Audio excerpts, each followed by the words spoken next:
அன்புக்குரியவர்களே, பரிமை தாயின் திருத்தல பேராலயத்தில் கடந்த 5 ஆண்டுகளில் நடைபெற்ற நிகழ்வுகளில் டாப் 10 சிறந்த நிகழ்வுகள் என்னும் தொடரில் இன்று இறை புகழ்ச்சியும் இறை வேண்டல்களும் என்பதை உங்களோடு பகிர்ந்து கொள்ள விரும்புகிறேன்.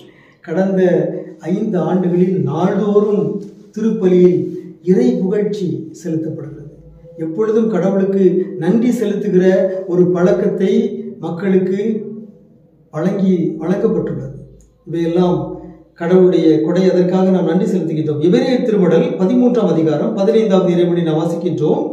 அவர் வழியாக எப்போதும் நாம் கடவுளுக்கு புகழ்ச்சி பலியை செலுத்துவோமாக. அவருடைய பெயரை அறிக்கையிடுவதன் வழியாக நாம் உதடுகள் செலுத்தும் காணிக்கையை இப்புகழ்ச்சி பலியாகும். ஆகவே இந்த 5 ஆண்டுகளில் பங்கு மக்கள், திருப்பயணிகள் இறைவனுக்கு புகழ்ச்சி செலுத்த, தந்தைக்கும் மகனுக்கும் தூய ஆவியாருக்கும் நன்றியும் புகழ்ச்சியும் ஆட்சியும் செலுத்த பயிற்றுவிக்கப்பட்டிருக்கிறார்கள். அது இப்பொழுது ஒரு இயல்பான ஒரு பழக்கமாக மாறிவிட்டது. என்ன நேர்ந்தாலும் கடவுளுக்கு நன்றி செலுத்த வேண்டும், எக்காலமும் ஆண்டவரை நாம் போற்ற வேண்டும் என்கிற ஒரு மதிப்பீடு, ஒரு வாழ்வியல் நெறி, ஒரு விவிலிய மதிப்பீடு இந்த 5 ஆண்டுகளில் மக்களுக்கு வழங்கப்பட்டிருக்கிறது. அதற்காக கடவுளை போற்றுகிறோம். உங்களுக்கு அமைதி உரித்தாகுக.